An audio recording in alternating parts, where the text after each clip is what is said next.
I never thought I would speak about this publicly, but what I witnessed, what I've come to understand, and what I believe the world desperately needs to hear, can no longer remain silent. This message is not just a historical mystery, it is a spiritual alarm bell. Today, I'm sharing with you what I have discovered about the third secret of Fatima, Sister Lucia's final warning, and why it directly concerns us in our time. This is not theory, it is testimony, and once you hear it, you may never see the world the same again. It began on a quiet evening when I stumbled upon the last interview Sister Lucia gave in 1957. I wasn't looking for it, not deliberately, but something in me felt drawn to it, as if I were being summoned.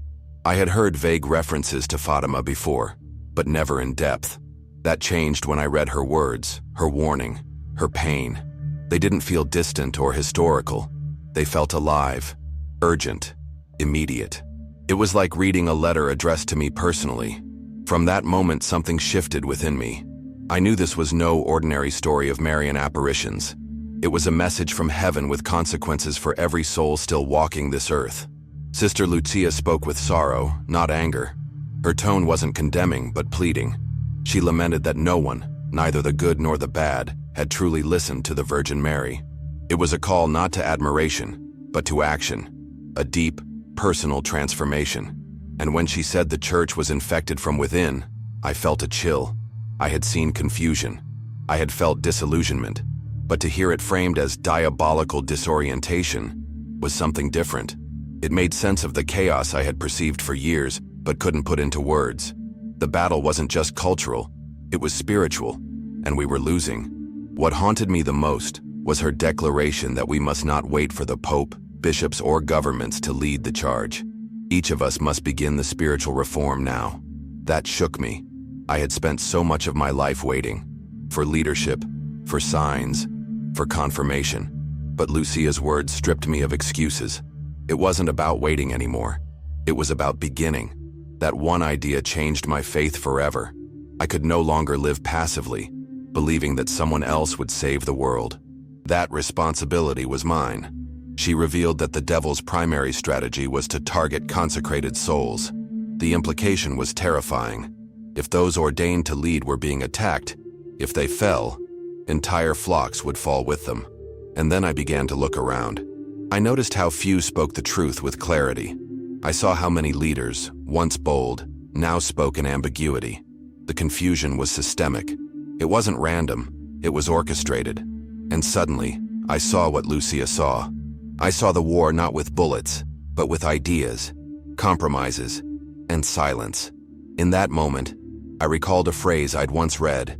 The greatest trick the devil ever pulled was convincing the world he didn't exist. But here was a woman, a humble, cloistered nun, declaring that he had not only existed, but had infiltrated the heart of the church. And nobody was talking about it. That silence was deafening. And more than that, it was dangerous. Because where there is silence, deception breeds.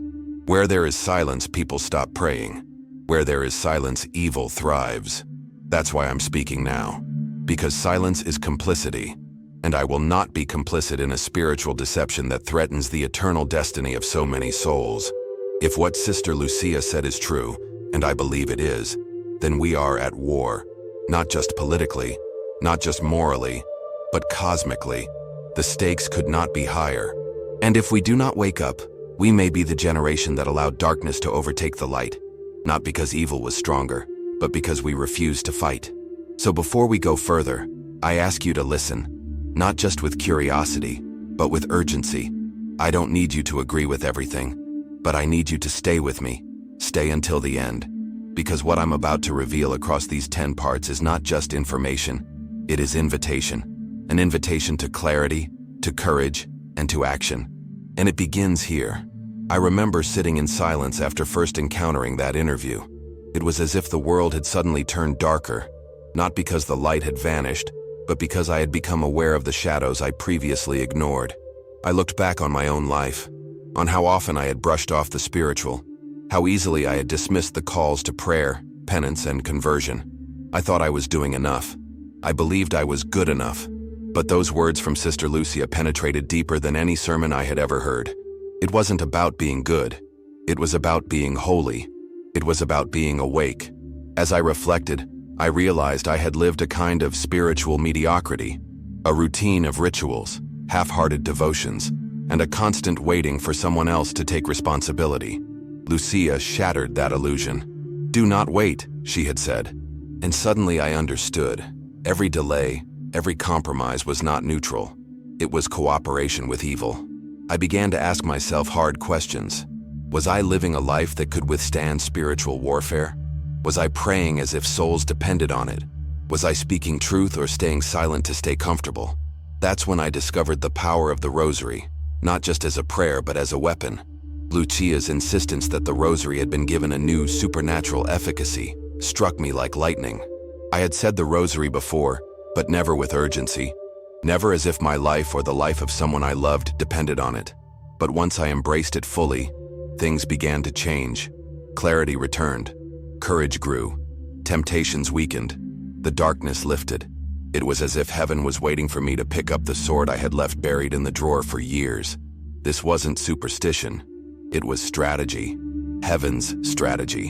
When everything else fails, when institutions falter, when leaders fall, the rosary remains.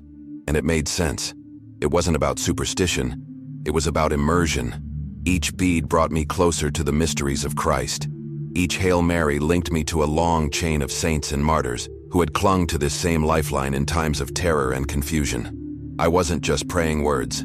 I was joining a battle, arming my soul with something far stronger than intellect or activism.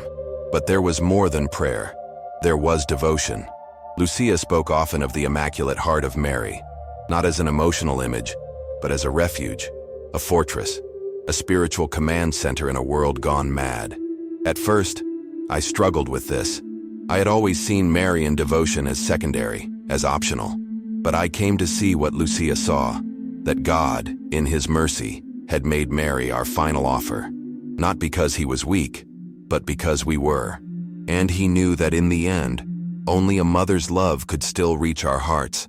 That realization filled me with both peace and dread. Peace because I knew there was hope. Dread because I knew how many would reject that hope out of pride, indifference, or deception. Lucia's warning echoed again. If we scorn this final means, there will be no forgiveness. Not because God stops loving us, but because we will have refused love itself.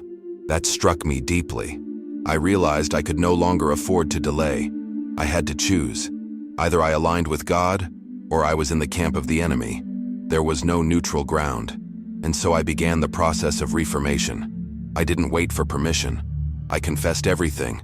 I cleared the idols from my life, comfort, vanity, cynicism. I committed to daily rosary, frequent mass, and fasting. Not out of guilt, but out of readiness, out of love. Because if we are in a battle, we must be fit. We must be trained. We must be armed. The time for sleepwalking through faith is over. And if you are still hesitating, I urge you, wake up. Heaven is waiting, but the clock is ticking. The more I immersed myself in Lucia's message, the more clearly I saw the condition of the world and the church. What once seemed like isolated scandals, internal confusion, or mere theological disputes, now revealed themselves as coordinated strikes in a larger spiritual campaign. I couldn't unsee it. Doctrines diluted, truths twisted, leaders silent or complicit. This wasn't about left or right, tradition or modernity. It was about good and evil, truth and lies, heaven and hell. And the stakes were every soul alive today. I began paying attention to things I'd previously ignored. The apathy in congregations, the vagueness in homilies, the comfort-driven culture that had replaced the cross. Sister Lucia warned that the devil would infiltrate even the highest levels of the church. At first, that sounded impossible, but once I looked with new eyes, I saw the signs everywhere. The fruit of confusion, the rise of relativism, the boldness of error. It wasn't subtle anymore. It was as if the enemy, having gained a foothold, no longer needed to hide. And yet most people still didn't see it. Or if they did, they refused to speak. That's how darkness spreads. Not just through action, but through silence. That's why Lucia's final words matter so much. She wasn't trying to frighten. She was trying to awaken. Her words were a mother's cry in the night. Wake up. Come home. Pick up your weapons. Pray. Fight. Speak. I realized then that my silence would no longer protect me. It would condemn me. And so I chose to speak, to act, to resist. The concept of diabolical disorientation became painfully clear. People no longer knew what sin was. Confessionals were empty. Reverence vanished. And in its place came confusion packaged as compassion, compromise masked as unity. It wasn't just that people sinned, we've always sinned. It was that people no longer believed sin existed. That's how deep the disorientation had gone. And that's why Sister Lucia's warning felt prophetic. Not because she predicted technology or politics, but because she described the condition of our souls. In her interview, she said that the devil was targeting marriage and the family. And again, I looked around and saw her words fulfilled. Divorce normalized, gender erased, children confused. The domestic church, the first battleground, was crumbling. And yet the rosary could rebuild it.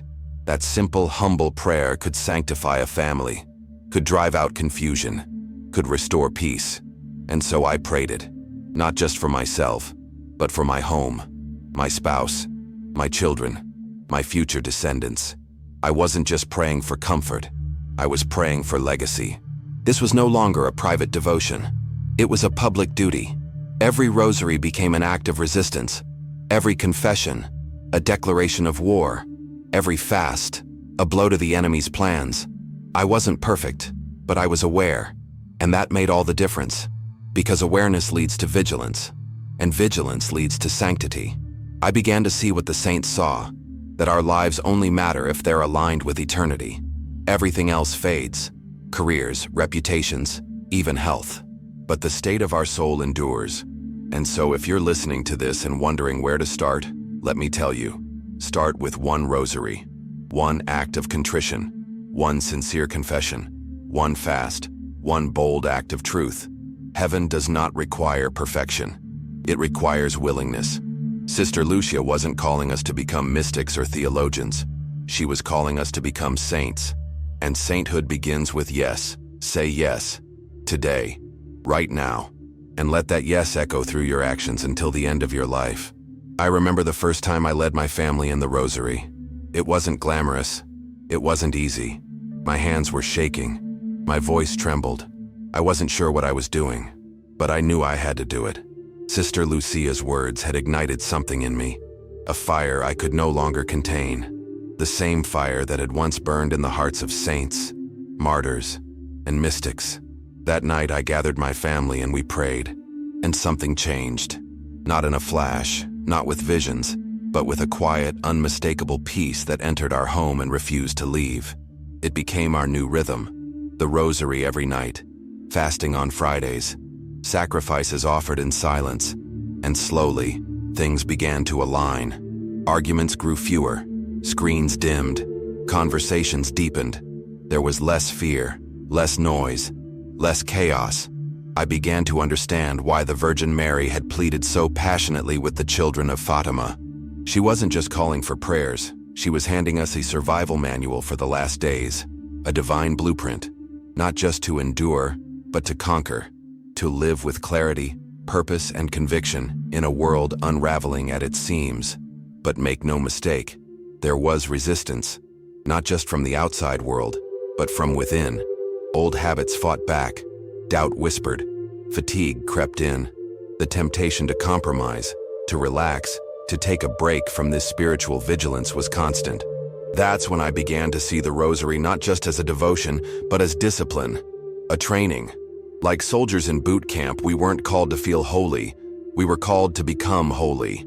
And that transformation demanded consistency, effort, and most of all, perseverance. The more I prayed, the more I saw. I saw the battlefield more clearly. I saw how subtle the devil's tactics were. He wasn't coming with horns and fire. He was coming through distractions, through convenience, through emotionalism, through clever phrases like tolerance and self-expression that masked deeper decay. And then I remembered Lucia's warning. The blind leading the blind. It was happening everywhere. Entire communities, even churches, were being led not toward truth, but away from it. And they didn't even realize it. It's one thing to recognize error. It's another to stand against it, especially when it costs you. Friends distanced themselves. Colleagues labeled me. Even some fellow Catholics raised eyebrows. But I couldn't unsee what I'd seen. I couldn't unhear Sister Lucia's voice or erase the urgency in her tone. I wasn't trying to be controversial. I was trying to be faithful. And that fidelity was more important than popularity, more important than being accepted. The truth doesn't need applause. It needs witnesses. It needs souls willing to bleed. I started writing, speaking, sharing everything I had learned. Not as an expert, but as a man who had been awakened. I wasn't waiting for the perfect platform or the ideal audience. I used what I had: a phone, a pen, my voice. And every time I shared the message, someone responded. Sometimes with tears, sometimes with thanks, sometimes with resistance, but always with impact. That's how the truth works. It plants seeds, it disturbs, it transforms. And I knew I was finally doing what I was called to do. So if you feel that pull, that fire in your chest, don't ignore it. That's grace. That's a call. Respond to it.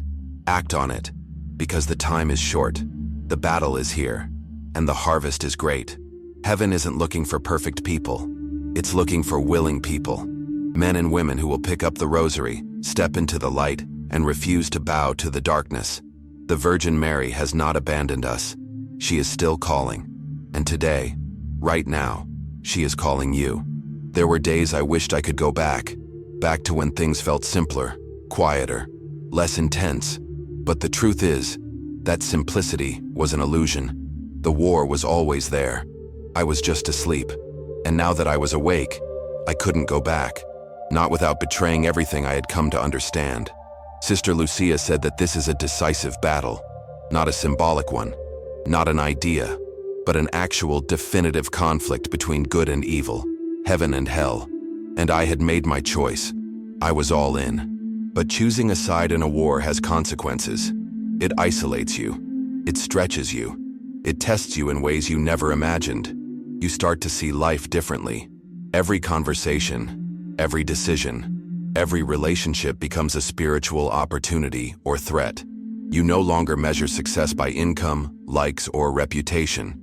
You start measuring it by fidelity, by truth, by whether or not your life reflects the gospel. It's a hard standard, but it's the only one that matters. Because in the end, we won't be judged by the world. We'll be judged by God. I began to study more. Fatima, Akida, La Salette, the Book of Revelation. Not out of fear, but out of preparedness. I wanted to understand the full picture. And what I found was a consistent thread. Heaven always warns before it acts. Mercy always comes before justice. But mercy has an expiration date. That's what nobody wants to hear. Everyone talks about love and forgiveness. Few speak of repentance and accountability. But Lucia did. The saints did. Christ did. And so must we. There is an urgency now that I cannot shake. Every headline, every policy, every spiritual compromise feels like a drumbeat counting down to something inevitable. I don't say that to alarm you. I say it to prepare you. We are not helpless. We are not victims. We are children of God. We have the sacraments. We have the saints. We have the Immaculate Heart of Mary. We have the Rosary. But we must use them. We must live them. Or else we will watch as the world devours itself while we stood idly by. In private, I began offering my sufferings, my humiliations, my rejections, as reparation, just like Lucia, Francisco, and Jacinta did. I whispered the same prayer they prayed. "O Jesus, it is for love of you, for the conversion of sinners, and in reparation for the sins committed against the Immaculate Heart of Mary." Those words became my anthem. They gave meaning to the pain. They turned sacrifice into offering. They taught me that suffering is not the enemy. Sin is. And that realization was freeing. It broke the chains of comfort. It awakened a joy I had never known. Not a joy based on ease, but a joy rooted in mission. I wasn't just surviving. I was participating in salvation history. I was joining a lineage of souls who chose to suffer with Christ rather than succeed without him. And I want that for you. I want you to experience that fire, that clarity, that intimacy with heaven that only comes when you say yes with your whole life. So today, I ask you, what is stopping you? What lie are you believing? What fear is holding you back? Let it go. Drop it. Run to Mary. Take her hand. Pick up your rosary. Go to confession. Fast. Pray. Speak. Live as if the salvation of souls depends on your obedience, because it does. The final warning has been given. The invitation is open, and now it is your turn to respond. Now that you've heard this message, this testimony, I urge you, do not let it sit idle. The time of comfort-driven faith is over. We are standing on the edge of eternity, and every soul matters. The third secret of Fatima was never just about prophecy. It was a call to holiness, a call to sacrifice, a call to stand up when everyone else sits down. The darkness is real, but so is the light. And the rosary is your sword. If this message spoke to you, even just one word, then do something. Pray, repent, consecrate your life to the Immaculate Heart of Mary. Begin living as if eternity is real, because it is. And if you're ready to fight, not with anger, but with truth, then walk with me. This journey isn't over. In fact, it's only just beginning. Subscribe to the channel and follow Jesus, not just with words, but with your life. Share this video with someone who needs to wake up. Start a rosary group. Lead your family. Be the one who stands. Heaven is not waiting for crowds. It's waiting for individuals. Be that individual. Today, you don't need a title. You don't need a platform. You just need a willing heart. The Virgin Mary is gathering her army. Quietly, fiercely, one soul at a time. And she's calling you. Right now. Will you answer? Will you respond to the final warning with radical faith? If you've made it this far, thank you. Truly, this wasn't entertainment. This was a mission. I hope you felt that. I hope something in your heart was stirred even if it was uncomfortable.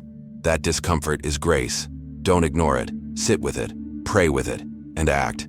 I want you to know, whoever you are, wherever you are not alone. I'm with you. This community is with you. Heaven is with you. We are brothers and sisters in this battle. And I am honored to walk beside you. Stay close. Stay strong. Stay awake. Until next time, may the Immaculate Heart of Mary guard you, and may the light of Christ be your strength. I'll be here, praying, fighting, speaking, as long as God allows. Join me, and never forget, in the end, her Immaculate Heart will triumph.